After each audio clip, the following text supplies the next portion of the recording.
नमस्कार दोस्तों, मेरा नाम है विजय कुमार। आप देख रहे हैं कॉमिक्स पिटारा चैनल को। तो चलिए दोस्तों, डायमंड कॉमिक्स में चाचा चौधरी की इस शानदार कॉमिक्स को शुरू करते हैं, जिसका नाम है चाचा चौधरी और आज का रॉबिन हुड। आप देख सकते हैं इसका कवर पृष्ठ जो कि कुछ इस तरह का है। तो चलिए इसकी शानदार स्टोरी को शुरू करते हैं। और इसकी पहली और शानदार स्टोरी है जिसका नाम है फुर्तीला रॉकेट। गोकुल, कहो तुम्हारी नौकरी कैसी चल रही है? सब ठीक है चाचा जी, अब तो मेरी तरक्की भी हो गई है। मुबारकबाद, लेकिन तंबाकू खाना सेहत के लिए अच्छा नहीं। मैंने वो खाना छोड़ दिया है। तुम में दो अवगुण है, एक तो तुम तंबाकू खाते हो, दूसरा झूठ बोलते हो। आप क्या कह रहे हैं? देखो रॉकेट, तुम्हारे ब्रीफकेस को सूंघ रहा है, इसका मतलब है कि उसमें कोई नशीली चीज है। मैंने झूठ बोला था। मैं तंबाकू ब्रीफकेस से निकालकर फेंक देता हूं। सूंघना, झूठ कभी छुपता नहीं है। वो व्यक्ति हमें रुकने का इशारा कर रहा है। चाचा चौधरी, मैं कस्टम अधिकारी राव हूं, हमें तुम्हारी मदद चाहिए। एयरपोर्ट पर तस्करी बढ़ गई है। हम पूरी मुस्तैदी बरतते हैं, फिर भी स्मगलर्स हमारी आंखों में धूल झोंक कर निकल जाते हैं। आपको मेरे साथ चलना होगा। क्या मैं चलूं? नहीं साबू, इस काम में मैं ही काफी हूं। चलिए। एयरपोर्ट पर कृपया सिक्योरिटी चेक के लिए सारे पैसेंजर्स लाइन में आए। स्क्रीनिंग के लिए अपना सामान रखिए। हवाई जहाज उड़ान के लिए तैयार है। सभी यात्रियों से अनुरोध है कि वे जाकर जहाज पर बैठे। नमस्कार, आपकी यात्रा आनंदमयी हो। रुकिए, मुझे आपकी तलाशी लेनी होगी। ये क्या बदतमीजी है? मैं इनकी सेक्रेटरी हुप्पा बागबानी हूँ। ये कैंसर के मरीज हैं और यूरोप में इलाज कराने जा रहे हैं। क्या इनके सिर पर फोड़ा दिखाई नहीं देता? चाचा जी, इनको जाने दीजिए, इनके सारे सिक्योरिटी चेक्स हो चुके हैं। नहीं इंस्पेक्टर राव, अगर मेरा कुत्ता इनका कोट ना पकड़ता तो मैं इनको ना रोकता। ये फोड़ा नहीं, प्लास्टिक का कटोरा है जो सिर पर चिपकाया हुआ है। देखिए, इसके अंदर से ये पैकेट्स निकले हैं जो ये स्मगल करना चाहता था। ये तो नशीली कोकीन है जिसकी अंतर्राष्ट्रीय मार्केट में 1.5 करोड़ रुपए कीमत होगी। भागो! नामुमकिन। धन्यवाद चाचा जी। तो चलिए इसकी अगली स्टोरी को शुरू करते हैं, जिसका नाम है आज का रॉबिन हुड। क्या आज डाकिये ने चिट्ठियां बांटने का काम तुम्हें सौंप दिया है? नहीं बेनी, ये पत्र मेरे प्रशंसकों के हैं। सारे लोग मेरी तारीफ करते हैं, सिर्फ अकेली तुम मुझे बेवकूफ समझती हो। तुम्हारी इसी क्वालिटी के कारण मैं तुमसे शादी करने को राजी हुई थी। साबू, आओ, हमें दूसरे शहर में किसी से मिलने जाना है। रास्ते में जंगल पड़ता है, रात होने से पहले अगले शहर पहुंचना है। जंगल में। रॉबिन हुड साहब, क्या कोई इधर आ रहा है? हाँ, एक बस। मगर आगे पेड़ की वजह से रास्ता रुका हुआ है। यहां हरियाली में पिकनिक अच्छी बनेगी। अब क्या होगा? अगर 500 रुपया दो तो मैं इस पेड़ को हटवा सकता हूं। रकम ज्यादा है तो खुद इसे हटा लो। क्या पागल हो गए हो? छोटे बच्चे इतने भारी तने को कैसे उठा सकते हैं? तो फिर रकम निकालो। ठीक है, ये रहे 500 रुपये। साथियों, तन्ने को हटा दो। तुम बस ले जा सकते हो। चलो। धन्नू, कहो कैसी रही? बहुत अच्छी रॉबिन साहब। कुछ देर बाद। जंगल सुनसान है, शहर पहुंचने के लिए यहां से गुजरना पड़ता है। कार क्यों रोक दी? आगे रास्ता बंद है। सेठ, अगर 500 रुपया दो तो ये तन्ना हटाया जा सकता है। ये लो रुपए, जल्दी करो, हमें शहर में शादी में शामिल होना है। ये तो सरासर ठगी है। कुछ देर बाद। डग डग, तुम्हें रुकना होगा, आगे रास्ता बंद है। 500 रुपये अदा करो, तन्ना उठा देते हैं। भाई, रास्ता क्यों रोक रखा है? ये रकम कुछ ज्यादा है, तो खुद तने को उठाकर एक तरफ कर दो और रास्ता बना लो। वो बुढ़ा इतना भारी तना क्या उठा पाएगा? साबू, हुब्बा, तने को नीचे गिरा दो वरना गोली मार दूंगा। लो, बचाओ। साबू, आओ चलें। तो चलिए इसकी अगली स्टोरी शुरू करते हैं, जिसका नाम है बादशाह बिल। भोलू, आज कौन सा दिन है? इतवार, छुट्टी का दिन। आज के दिन बैंक में डकैती डालने का फायदा यह है कि हमारे काम में रुकावट डालने वाला कोई नहीं होगा। और खराब बात यह है कि इमारत के सारे खिड़कियां दरवाजे बंद होते हैं, लेकिन गोंदा अंदर जाने का कोई ना कोई रास्ता मिल ही जाएगा। चलो बिल्डिंग का निरीक्षण करते हैं। इस तरफ आओ, शायद कोई खिड़की खुली मिल जाए। उस रोशनदान से हम बैंक के अंदर प्रवेश कर सकते हैं, लेकिन उतनी ऊंचाई तक हम पहुंचेंगे कैसे? मैं कोई चीज ढूंढता हूं जो हमें वहां तक पहुंचा दे। आहा, सीढ़ी। मुझे वो सीढ़ी चाहिए। चलो इसे वहां दीवार पर लगाओ। अब हम आसानी से अंदर जा सकते हैं। और वे दोनों सीढ़ी के सहारे उस खिड़की तक पहुंचने की कोशिश करने लगे और चाचा चौधरी उस सीढ़ी पर अपना एक जोरदार किक लगाता है। आऊ! धड़ाम! गोली नहीं चलाना, हम जाते हैं। बाजार से सीढ़ी लाने में इतनी देर, मैं घर का रंग रोगन करने के लिए इसका इंतजार कर रही थी। बीनी, मुझे वापस जाना है। चाचा जी, अभी आप आए हैं, इतनी जल्दी वापस जा रहे हैं? साबू, कुछ डाकू बैंक को लूटना चाहते हैं। मुझे डर है कहीं वे वापस आकर दोबारा कोशिश ना करें। बादशाह बिल, भोलू, गोंदा, क्या पैसा लाए? नहीं चीफ, हमारी कोशिश फेल हो गई। नाकामयाब होना बादशाह को पसंद नहीं। एक बार जिस बैंक पर हमने निशाना लगा दिया, उसका पैसा हमारे पास आना चाहिए। ये काम मैं खुद करूंगा। चलो। हमें सूचना मिली है कि उस जगह पर करोड़ों रुपया आया है। देखो, ताले ऐसे खोले जाते हैं। ढ ढ ढ ढ। स्ट्रांग रूम में चलो। ये सारी दौलत बादशाह की है। करेंसी नोटों से भरे बॉक्स ट्रक में ला दो। क्या और बॉक्स हैं? नहीं, सारे ट्रक पर लाद दिए गए हैं। चलो, देखा, बादशाह ने सब आसान कर दिया। ओह, वो बैंक को लूट कर जा रहे हैं। हमें पहुंचने में कुछ देर हो गई। साबू, ये पटाखा जलाकर भागते हुए ट्रक के ऊपर फेंको। जाओ। बड़ाम!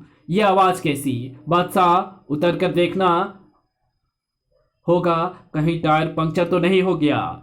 टायर तो सही सलामत है। तुम्हें सारा पैसा बैंक वापस ले जाना होगा। मारो उसे। रट रट रट ढ ढ ढ ढ।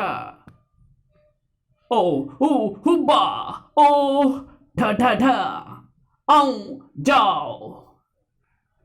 सबको गिरफ्तार कर लो। साबू, तुम्हारे जिस्म पर जख्म हो गए हैं। घर पर चाची इन पर हल्दी लगा देगी और ये ठीक हो जाएंगे। तो चलिए इसकी अगली स्टोरी को शुरू करते हैं, जिसका नाम है समुद्र के नीचे। साबू, आओ समुद्र में नहाने चले। वाह, तैरने का लुत्फ ही कुछ और है। सचेत रहना, नमकीन पानी मुंह के अंदर ना जाए। ओह, रॉकेट बड़ी लहर की चपेट में आ गया। रॉकेट कहाँ गायब हो गया? वो उस टापू पर है, मैं उसे लाता हूं। वो टापू नहीं, व्हेल मछली है।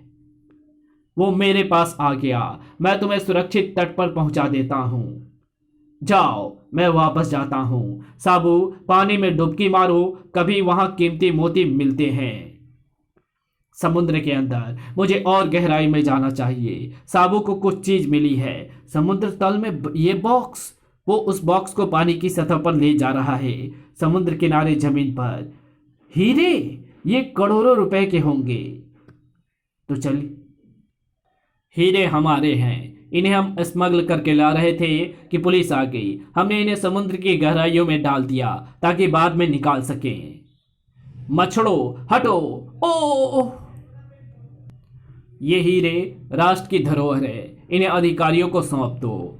तो चलिए इसकी अगली स्टोरी शुरू करते हैं, जिसका नाम है बाजा गाजा। भोंपू, तुम्हें संगीत का शौक कब से चढ़ रहा, जो तुमने बिगुल खरीद लिया? सोचा इससे मैं पैसा कमाऊंगा। इस बाजे से हम कम समय में अमीर बन जाएंगे, मगर एक अनाड़ी का संगीत सुनना कौन पसंद करेगा? ये श्रोता के जिस्म पर खुजली पैदा करेगा, क्योंकि इसमें मैंने लाल मिर्च का पाउडर भरा है। देखो, वो सेठ आ रहा है। उसका बैग करेंसी नोटों से भरा होगा। वो रकम बैग से लेकर आ रहा है। तुम उसका धन संभालने के लिए तैयार हो जाओ। जनाब, मेरे बिगुल का संगीत बहुत मधुर है। अच्छा, जरा करीब आइए। पौ, ओह मेरी आंखें। श्रीमान, उस नल पर धो लीजिए, मिर्चें निकल जाएंगी। यही मौका है। छपाक। जैसा भोंदू ने कहा था, बैग करेंसी नोटों से भरा है। लीजिए अपना बैग। है, इसमें मेरा 50,000 रुपया था, उसकी जगह ये रद्दी कागज। बैग जैसे मैंने पाया था वैसा लौटा दिया। कुछ दूर पर हमने शहर के क्रिकेट कप्तान मिस्टर गुगली राम की पत्नी से मैंने वो जेवर शादी पर पहनने के लिए उधार लिए थे, उन्हें वापस कराओ। तुम्हें गेंद इसलिए थमाई है ताकि ये गेंद से जेवरात को सही जगह पर पहुंचा दो। बेनी, तुम बेफिक्र रहो। भोंपू एक और शिकार जेवरों की थैली लेकर आ रहा है। मैं बिगुल संभालता हूँ, तुम जेवर संभालना। जनाब, मीठा संगीत सुनते जाइए। माफ करना, मैं अभी कुछ भी सुनने के मूड में नहीं हूँ। ये तो सुनना ही पड़ेगा, तुम चाहो या ना चाहो। ओह, मैंने पूरा दम लगाया, मगर ये बच क्यों नहीं रहा? क्योंकि मैंने क्रिकेट की गेंद उछालकर तुम्हारे बिगुल में अटका दी है। वो साबू आ गया है, उसकी फूंक से गेंद बाहर आ जाएगी। उसे बिगुल दो। और साबू फूंक मारता है। धड़ाक। आऊं! आंखों में मिर्च पाउडर पड़ गया। नल पर जाकर मुंह धो लो। चाचा जी, मेरे 50,000 रुपये कहीं वो ये तो नहीं? तो चलिए इसकी अगली स्टोरी को शुरू करते हैं, जिसका नाम है मैडम गोया।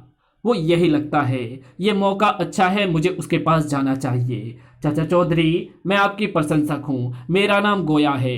अगर आप अपने ऑटोग्राफ देने का कष्ट करें तो मैं आपकी एहसानमंद होंगी। धन्यवाद, ये हस्ताक्षर मेरे लिए महत्वपूर्ण साबित होंगे।